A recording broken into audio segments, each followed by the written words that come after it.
तो बेटा स्टार्ट करते हैं आज का अपना लेक्चर। आज के लेक्चर में हम लोग देखने वाले हैं मीटर ब्रिज और व्हीट स्टोन ब्रिज। आज के लेक्चर में मैंने पोटेंशियोमीटर इसीलिए ऐड नहीं करा है क्योंकि पोटेंशियोमीटर अलग से एक बहुत ही वास्ट टॉपिक है, उस पर खुद इंडिपेंडेंट कम से कम 6 से 7 क्वेश्चंस बहुत इंपॉर्टेंट बनते ही बनते हैं। ठीक है बेटा, तो आप लोगों को क्या करना है, आज हम लोग क्या करेंगे, आज हम लोग व्हीट स्टोन ब्रिज और मीटर ब्रिज पे क्या करेंगे, चर्चा करेंगे। देख लेते हैं सर, देख लेते हैं। फ्रेम में है, फ्रेम में है, ये फ्रेम। ठीक है सर। अच्छा, मुद्दा क्या है सर, मुद्दा क्या है? सबसे पहले मैं चर्चा करना चाहूंगा व्हीट स्टोन ब्रिज पर। क्या करना चाहूंगा बेटा? व्हीट स्टोन ब्रिज पर चर्चा करना चाहूंगा। ठीक है बेटा, व्हीट स्टोन ब्रिज। जी हाँ sir. Sir Wheatstone bridge क्या होता है? व्हीट स्टोन ब्रिज रजिस्टर के एक स्पेशल नेटवर्क को बोलते हैं। क्या बोलते हैं बेटा? रजिस्टर के एक स्पेशल नेटवर्क को बोलते हैं। ठीक है सर, जैसे लास्ट क्लास में हम लोगों ने किरचॉफ किया था बहुत ही बढ़िया तरीके से। ठीक है सर, तो रजिस्टर का एक स्पेशल नेटवर्क कैसा सर? कुछ इस प्रकार का।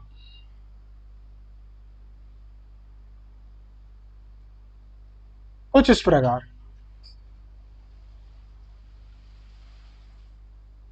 ऐसे। ठीक है, ये पॉइंट ए, ये पॉइंट बी, ये पी क्यू आर एस, इसको हम ले लेते हैं एम। ठीक है सर, तो यहां पर बोला जाता है कि अगर इफ, है ना बेटा, इफ में बोला जाता है अगर आपका P by Q is equal to R by S है, यानी कि इन दोनों रेजिस्टर्स का रेशियो इन दोनों रेजिस्टर्स के रेशियो के बराबर है, तो मैं क्या कंक्लूड कर सकता हूं? Then current through resistor M will be zero. यानी कि इस वाली ब्रांच से हमारा कोई भी current through resistor M will be zero. इस वाली ब्रांच से हमारा कोई भी करंट फ्लो नहीं करेगा, इस वाली ब्रांच से हमारा कोई भी करंट फ्लो नहीं करेगा बेटा। ठीक है, कोई दिक्कत परेशानी वाली बात मेरे हिसाब से नहीं है। इसी के साथ साथ एक चीज और कंक्लूड कर सकते हैं, एक चीज और कंक्लूड कर सकते हैं। वो चीज क्या है भैया? वो चीज क्या है? ठीक है, कि जैसे मान लीजिए यहां से हमारा करंट आ रहा है बेटा आई, है ना, यहां से हमारा कितना I1 करंट आया, यहां से हमारा कितना करंट आया, I2 करंट आया। तो इससे हम कंक्लूड कर सकते हैं कि I1 इंटू पी, यहां पे एक चीज और कंक्लूड कर सकते हैं, I1 इंटू पी, ठीक है बेटा, minus is equal to I2 into Q. ठीक है बेटा, ये चीज हम कंक्लूड कर सकते हैं अगर यहां पर पोटेंशियल कितना है बेटा, सेम है। ठीक है बेटा, अगर यहां पर पोटेंशियल कितना है, सेम है। ऑब्वियस सी बात है, सेम ही होगा, सेम जगह जुड़े हुए हैं, तो I1 into P is equal to I2 into Q, हम ये चीज भी कंक्लूड कर सकते हैं बेटा। ठीक है ना, I1 पी और I2 क्यू भी कंक्लूड करा सकता है अगर हमारी ये कंडीशन ट्रू है तो व्हीट स्टोन ब्रिज की। ठीक है, तो आई होप तुम्हें यहां तक चीजें समझ में आई होंगी। क्लियर है यहां तक? सर अब थोड़ा सा अगर मैं और आगे बढ़ूं, थोड़ा सा और आगे बढ़ा जाए, तो ये बोला जाएगा अगर मैं कुछ जनरल देखूं, general Wheatstone bridge network, Wheatstone bridge network. ठीक है बेटा, कुछ बहुत ही popular Wheatstone bridge network देखते हैं। सबसे पहला नेटवर्क है ये वाला, ये व्हीट स्टोन ब्रिज है। तुम्हें पता नहीं चलेगा बट ये है। ठीक है बेटा, हाँ देखना जरा ध्यान से। ये क्या है बेटा? ये हमारा व्हीट स्टोन ब्रिज है। ठीक है बेटा, ये क्या है? हमारा व्हीट स्टोन ब्रिज है बेटा। ये ए बी ले लेते हैं इसको, ए बी। भैया इसमें पी क्यू आर एस का है, ये पी क्यू आर एस का है। जैसे यहां पर मैंने लिया ना पी क्यू आर एस और एम, तो बेटा ये वाला रजिस्टर तो इसमें एम है। ठीक है बेटा, ये वाला पी है, ये वाला क्यू है, ये आर है और ये एस है। ठीक है बेटा, ये वाला रजिस्टर ये है, नीचे वाला रजिस्टर ये है, बीच वाला रजिस्टर ये है, आर वाला रजिस्टर ये है, एस वाला रजिस्टर ये है। ठीक है, सिमिलरली एक ब्रांच और एक और सर्किट आता है बहुत पॉपुलर, ठीक है बेटा, जो कि पूछा जाता है व्हीट स्टोन ब्रिज पर। ठीक है, ऐसे ऐसे ऐसे, इस पॉइंट पर, इस पॉइंट पर, ये पॉइंट है, ये पॉइंट भी। इसमें बेटा देखना है हमारे को, ये पी है, ये क्यू है, ये आर है, ये एस है और ये एम है। ये तो दिख भी रहा होगा कई बच्चों को ना कि इसको यहां से ऐसे ना, इसको पीछे की तरफ खोल दो तो हमारा क्या बन जाएगा बेटा? इसको क्या बन जाएगा? व्हीट स्टोन ब्रिज बन जाएगा। तो ये भी हमारा व्हीट स्टोन ब्रिज है, ये भी हमारा व्हीट स्टोन ब्रिज है। कोई दिक्कत परेशानी वाली बात नहीं है ना? आराम से मेरे को बात समझ में आ रही है बेटा, है ना? तो व्हीट स्टोन ब्रिज और व्हीट स्टोन ब्रिज के कुछ बेसिक से, जनरल से नेटवर्क आप लोगों के दिमाग में घुस गए। तो सर अब हम अपने नेक्स्ट टॉपिक पे चलते हैं जिसका नाम है मीटर ब्रिज। क्या नाम है सर? Metre bridge. ठीक है सर, मीटर ब्रिज क्या है बेटा? ध्यान से समझते हैं इस बात को, ध्यान से समझते हैं। फ्रेम नाप लेते हैं, फ्रेम मेरा। ठीक है बेटा, मीटर ब्रिज को समझते हैं सर। जो हमारा मीटर ब्रिज है, मीटर ब्रिज है, सबसे पहली चीज तो ये हमारा व्हीट स्टोन ब्रिज के प्रिंसिपल पे काम करता है, व्हीट स्टोन ब्रिज के प्रिंसिपल पे ही काम करता है, व्हीट स्टोन ब्रिज के प्रिंसिपल पे काम करता है। ठीक है सर, व्हीट स्टोन ब्रिज के प्रिंसिपल पे काम करता है। दूसरी चीज क्या होती है, दूसरी चीज क्या होती है बेटा, ध्यान से समझिएगा, ध्यान से समझिएगा कि इसका जो स्ट्रक्चर है वो कुछ इस प्रकार का है। ठीक है बेटा, इसका जो स्ट्रक्चर है वो कुछ इस प्रकार का है, कुछ ऐसा। ठीक है,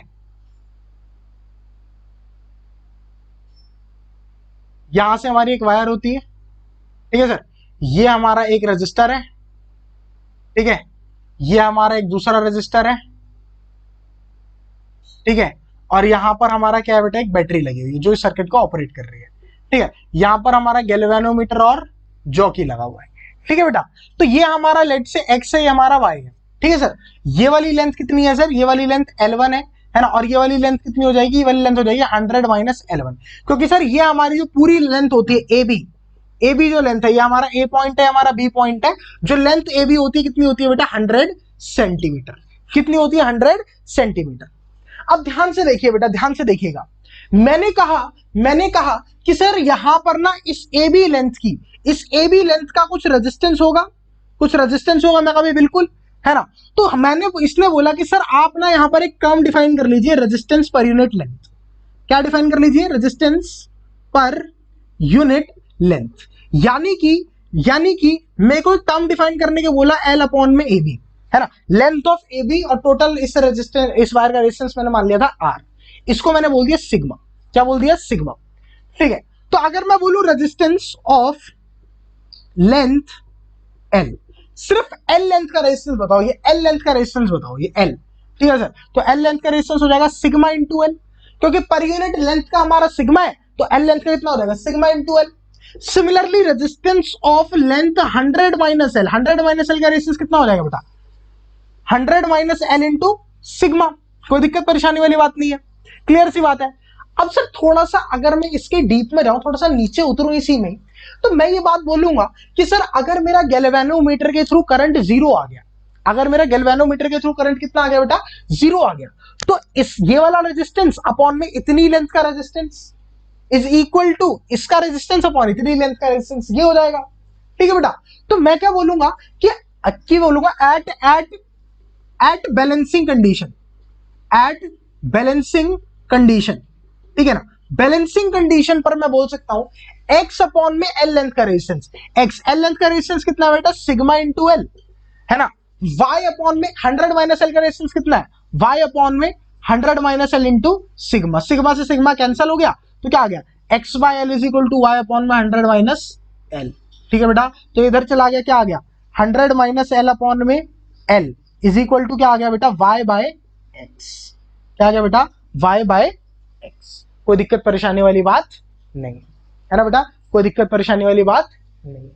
ठीक है बेटा, तो यहां तक की बात मुझे समझ में आ चुकी है सर, यहां तक की बात मुझे एकदम बढ़िया तरीके से क्या हो चुकी है, क्लियर हो चुकी है। ठीक है बेटा, तो चलो सर यहां तक की बात मेरे को समझ में आ गई, क्लियर है, एकदम बढ़िया है ना सर। अच्छा सर, इसमें हमारी एक दो चीजें पूछी जाती है ना हमारा बहुत बढ़िया तरीके से, है ना। मैंने कहा सर क्या है वो चीज, कह रहे सर पहली बात तो ये पूछती है at balancing condition, at balancing condition, ये लिख लेना बेटा, एट बैलेंसिंग कंडीशन, है ना, अगर मैं गैल्वेनोमीटर और बैटरी को क्या कर दूं, आपस में रिप्लेस कर दूं। ठीक है बेटा, अगर मैं गैल्वेनोमीटर को, है ना, और जो बैटरी है बेटा यहां पर, है ना बेटा, इन दोनों को आपस में क्या कर दूं बेटा, रिप्लेस कर दूं, है ना, तो भी मेरे मीटर ब्रिज के स्ट्रक्चर पर कोई भी इफेक्ट नहीं पड़ेगा। ठीक है बेटा, तो भी मेरे इस नल डिफ्लेक्शन पर कोई भी इफेक्ट नहीं पड़ेगा, तब भी ये बिल्कुल इसी तरीके से काम करेगा जिस तरीके से करता आ रहा है। ठीक है सर, अगर मेरा क्या कर दिया, गैल्वेनोमीटर और इस बैटरी को क्या कर दिया बेटा, रिप्लेस कर दिया बेटा एक दूसरे से, तो हमारे मीटर ब्रिज के स्ट्रक्चर पे या फिर नल पॉइंट पे कोई भी इफेक्ट नहीं पड़ेगा बेटा, मीटर ब्रिज वैसे ही काम करेगा जैसे करता है। अच्छा सर, समझ आ गया सर, समझ आ गया सर। ये तो पहली चीज थी ऑब्जर्व करने वाली। दूसरी चीज थी बेटा, दूसरी चीज थी कि ये जो वायर है बेटा, ए बी वायर है बेटा, ध्यान से समझते हैं, ये जो ए बी वायर है ना, ये किससे बनी होती है बेटा, ये बनी होती है कॉन्स्टेंटेन से या फिर मैंगनीन से। ठीक है बेटा, कॉन्स्टेंटेन और मैंगनीन से क्यों बनाते हैं वाली वायर, ठीक है बेटा, कॉन्स्टेंटेन और मैंगनीन से क्यों बनाते हैं बेटा, क्योंकि देखो बेटा, क्योंकि क्योंकि इनका अल्फा बहुत लो होता है। अल्फा क्या होता है बेटा? Coefficient of resistance. Coefficient of resistance क्या होता है बेटा? बहुत ज्यादा लो होता है। सर भैया इससे क्या होगा कोफिशिएंट ऑफ रेजिस्टेंस लो होने से? बेटा कोफिशिएंट ऑफ रेजिस्टेंस अगर किसी चीज का लो है ना बेटा, तो इसका रेजिस्टेंस चेंज नहीं होगा, है ना, इसका रेजिस्टेंस चेंज नहीं होगा टेम्परेचर के साथ, या फिर यूं कह लो इसका रेजिस्टेंस ना बहुत कम चेंज होगा टेम्परेचर बढ़ाने पर। टेम्परेचर बढ़ाने पे रेजिस्टेंस पर ज्यादा इफेक्ट नहीं आएगा, है ना बेटा। तो इसीलिए हम एक ऐसी वायर लेते, क्योंकि यार ऑब्वियस सी बात है ये हमारा सर्किट है ना, ये कनेक्टेड रहेगा तो ऑब्वियस सी बात है वायर गर्म होगी, है ना। अगर ये वायर गर्म होगी तो ऑब्वियस सी बात है, अगर भाई तुम्हारे को पता है वायर गर्म होती है तो रेजिस्टेंस बढ़ जाता है, टेम्परेचर बढ़ाने पर रेजिस्टेंस बढ़ता है कंडक्टिंग वायर का, ठीक है। लेकिन हम लोग भाई अगर रेजिस्टेंस बढ़ जाएगा तो ऑब्वियस सी बात है ना, आर बाय एल की वैल्यू बढ़ जाएगी, सिग्मा बढ़ जाएगा, ठीक है बेटा। तो हमारी जो वैल्यूज है उसमें हमारा कुछ गड़बड़ आ सकती है ना। तो अब भाई हमारे को ऐसा चीज चाहिए जो वायर ऐसी हो जिसमें अगर मैं टेम्परेचर बढ़ा भी दूं तो भी मेरे रेजिस्टेंस पे कोई भी इफेक्ट ना पड़े, है ना बेटा। तो मैंने क्या किया, मैंने कांस्टेंटन और मैग्नेटिक जैसी वायर ली, इनका अल्फा बहुत ज्यादा लो होता है। अल्फा क्या होता है बेटा? कोफिशिएंट ऑफ रेजिस्टेंस, ठीक है। सर इसके लो होने से क्या होता है कि अगर मैं टेम्परेचर को बहुत ज्यादा भी बढ़ा दूं ना तो भी मेरे रेजिस्टेंस पर ज्यादा कोई खास इफेक्ट नहीं आता, ठीक है बेटा। तो इसीलिए हम लोग क्या करते हैं, ए बी और जो वायर होती है कांस्टेंटाइन या मैग्नेटिन से बनी हुई लेते हैं, ठीक है। क्लियर है बेटा? चलिए बेटा मैंने क्या बोला, अब हम क्या करते हैं, एक क्वेश्चन बना लेते हैं, किस पर? मीटर ब्रिज पर, ठीक है बेटा। मीटर ब्रिज पे क्वेश्चन बनाने की कोशिश करते हैं, ठीक है। हमने क्या किया, हमारे पास एक मीटर ब्रिज है, ये हमारा एक मीटर ब्रिज है ऐसे करके, ठीक है ना। ये हमारे देखो एक जनरल क्वेश्चन आता है तो वो तो तुम लोग बना ही लोगे कि इसका रेजिस्टेंस है दूसरे का निकालना है, ठीक है, तो वो तो तुम लोग निकाल ही लोगे, ठीक है। लेकिन ये थोड़ा सा अच्छा क्वेश्चन हम लोग देख लेते हैं, ठीक है। ये गैल्वेनोमीटर है, ठीक है, ये एक्स है, ये वाई है, ठीक है। ये बोल रहा है इनिशियली जो हमारा नल डिफ्लेक्शन आया, इनिशियली जो हमारा क्या आया बेटा, नल डिफ्लेक्शन आया, वो कहां आया? एक्स और वाई दोनों ही नहीं पता, कितना आया? 30 सेंटीमीटर में, कितना आया? 30 सेंटीमीटर में, ठीक है। फिर हमने क्या किया, है ना, 30 मत करो 40 कर लो, ठीक है। फिर हमने क्या किया, y के साथ सीरीज में, ठीक है बेटा, एक रेजिस्टेंस कनेक्ट कर दिया 20 ओम्स का, ठीक है बेटा।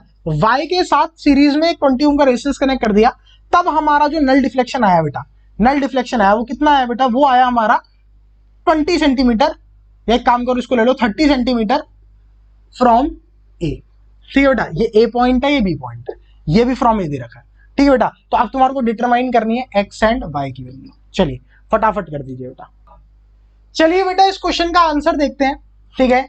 तो सर अगर मैं पहली कंडीशन की बात करूं कि जब हमारा कुछ भी नहीं था, एक्स और वाई थे, तो नल डिफ्लेक्शन 40 पे आ रहा था, तो ये 40 होगा तो ये 60 होगा, ऑब्वियसली बात है क्योंकि टोटल 100 ही होता है। तो एक्स अपॉन में ये वाली लेंथ, वाई अपॉन में ये वाली लेंथ, तो एक्स अपॉन में 40 is equal to y upon में 60, है ना बेटा। तो 0 से 0 कैंसिल हो गया, 2 हो गया, 3 हो गया, तो ये आ गया 3x is equal to 2y। पहली इक्वेशन आ गई एक्स और वाई में, है ना। सिमिलरली एक्स और वाई में एक इक्वेशन और मिल जाए तो मेरी जिंदगी एकदम रंगीन हो जाएगी, है ना बेटा। तो अब मैंने बोला अगर मैंने y के साथ क्या कर दिया, अगर मैंने यहां पर ऑल्टरेशन करके y के साथ 20 ओम कनेक्ट कर दिया, 20 y के साथ कनेक्ट कर दिया, तो टोटल रेजिस्टेंस कितना हो जाएगा? यहां पर हो जाएगा y प्लस 20। अब जो मेरा नल डिफ्लेक्शन आ रहा है वो कहां आ रहा है? 30, और ये वाली डिस्टेंस कितना हो जाएगा? 70, ठीक है। तो अब भाई अब दोबारा व्हीटस्टोन ब्रिज लगा दो, x अपॉन में 30 और यहां पर क्या आ जाएगा? y प्लस 20 अपॉन में 70, 0 से 0 कैंसिल हो गया, यहां पर क्या आ गया? 7x is equal to 3y plus में 60, तो ये कितना आ जाएगा? ये आ जाएगा 7x minus 3y is equal to 60। तो एक्स और वाई में दूसरी क्वेश्चन, एक्स और वाई में पहली क्वेश्चन, दोनों को सॉल्व कर लो, दोनों को निकाल लो, बात खत्म हो गई, ठीक है बेटा। कोई दिक्कत परेशानी वाली बात नहीं रहेगी, कोई भी दिक्कत परेशानी वाली बात नहीं रहेगी बेटा, ठीक है ना। एक्स और वाई में एक क्वेश्चन ये रही, एक क्वेश्चन ये रही, दोनों को सॉल्व कर लो, दोनों को निकाल लो, ठीक है। तो एक्स और वाई की वैल्यू जहां से आ सकती है, कोई दिक्कत परेशानी वाली बात नहीं है, ठीक है बेटा। एक अच्छा मतलब एक थोड़ा सा बढ़िया क्वेश्चन ये है, ठीक है बेटा, मतलब व्हीटस्टोन ब्रिज का है, इसका तो नहीं है, ठीक है ना। व्हीटस्टोन ब्रिज का अगर मैं बात करूं, best working condition of Wheatstone bridge, कि हमारा व्हीटस्टोन ब्रिज बेस्ट कब वर्क करता है, बेस्ट वर्किंग कंडीशन कब होती है? जब हमारा P, Q, R, S जो चारों रेजिस्टर्स है ना उसके, वो अप्रोक्सीमेटली सेम वैल्यू के हैं, अप्रोक्सीमेटली सेम वैल्यूज के, सेम वैल्यूज के होंगे तो व्हीटस्टोन ब्रिज हमारा बिल्कुल परफेक्टली वर्क करेगा। ठीक है बेटा, इस बात को हमेशा क्या रखेंगे आप लोग, याद रखेंगे कि सर जब भी हमारा PQRS यानी कि व्हीटस्टोन ब्रिज के चारों के चारों जो हमारे वो होते हैं बेटा, रजिस्टर्स होते हैं, ठीक है बेटा, वो इक्वल वैल्यूज के होते हैं, मतलब इक्वल कह रहा हूं, अप्रोक्सीमेटली सेम वैल्यू के होते हैं, है ना, तब हमारी रीडिंग्स जो आती हैं, तब हमारी जो रीडिंग्स बनती हैं वो क्या बनती है, बिल्कुल परफेक्ट बनती है, रीडिंग्स बिल्कुल परफेक्ट बनती है ना। इसी पर बेस्ड हमारा मीटर ब्रिज से क्वेश्चन आता है, मीटर ब्रिज से क्वेश्चन आता है, जैसे मीटर ब्रिज में एक रेजिस्टेंस X होता है ना, फिर एक रेजिस्टेंस Y होता है, फिर यहां पर एक वायर लगी होती है ना, यहाँ पर गैल्वेनोमीटर और यहाँ पर जॉकी होता है। तो यूं बोलते हैं कि हमारा जो ये डिफ्लेक्शन आना चाहिए ना, ये almost middle of the wire में आना चाहिए, है ना, हमारा ये जो नल डिफ्लेक्शन आना चाहिए कहां आना चाहिए, almost middle of the wire में आना चाहिए। ऐसा क्यों, ये पूछा जाता है ना। तो तुम लोग इसका आंसर क्या करोगे कि almost middle of the wire में इसीलिए आना चाहिए क्योंकि जो ये व्हीटस्टोन ब्रिज के प्रिंसिपल पे काम करती है ना, और व्हीटस्टोन ब्रिज का जो प्रिंसिपल होता है बेटा वो क्या कहता है कि परफेक्टली तभी काम करेगा, है ना, जब चारों अप्रोक्सीमेटली सेम वैल्यूज के होंगे। और जब चारों अप्रोक्सीमेटली सेम वैल्यूज के होंगे बेटा, तो ऑब्वियस सी बात है ये और ये सेम वैल्यू का अप्रोक्स, ये भी और ये भी अप्रोक्स सेम वैल्यू का है, तो जो नल डिफ्लेक्शन कहीं आएगा वो अप्रोक्सीमेटली बीच में आएगा। ठीक है बेटा, तो इसीलिए बोलते हैं कि जो हम मीटर ब्रिज परफेक्टली वर्क करते हैं तो उसके जो डिफ्लेक्शन होती है वो कहां आती है बेटा, बिल्कुल बीच में नहीं, मतलब बीच के आसपास 50 के इस तरफ 50 के इस तरफ ही आती है। ठीक है बेटा, मतलब क्यों लगा लो 42 से 58 के रेंज में आती है। ठीक है बेटा, बिल्कुल आसपास बीच में, क्योंकि जो सारी वैल्यूज होती है क्या होती है, अप्रोक्सीमेटली बराबर होती है, ताकि हमारा जो मशीन है वो क्या कर सके, एकदम परफेक्ट रीडिंग निकाल सके और एकदम बढ़िया कंडीशन पर काम कर सके। ठीक है बेटा, तो ये था आपका मीटर ब्रिज के बारे में और व्हीटस्टोन ब्रिज के बारे में। अब आप एक काम कर सकते हैं, अब आप घर पे जाके मीटर ब्रिज और व्हीटस्टोन ब्रिज दोनों के क्वेश्चंस लगा सकते हैं एकदम बढ़िया तरीके से। ठीक है बेटा, अगली क्लास में मैं पोटेंशियोमीटर कराऊंगा, है ना, तो उसके बाद अपना ये चैप्टर खत्म हो जाएगा। ठीक है, और उसके बाद अपन आ जाएंगे अपने मैग्नेटिक फील्ड्स पे। ठीक है बेटा, है ना, तो आई होप यहां तक की बात सब लोगों को समझ में आती है। तो आज के लिए बस इतना ही, मिलते हैं आप लोगों से नेक्स्ट क्लास में जो कि होगी कल। ठीक है बेटा, टिल देन बाय बाय।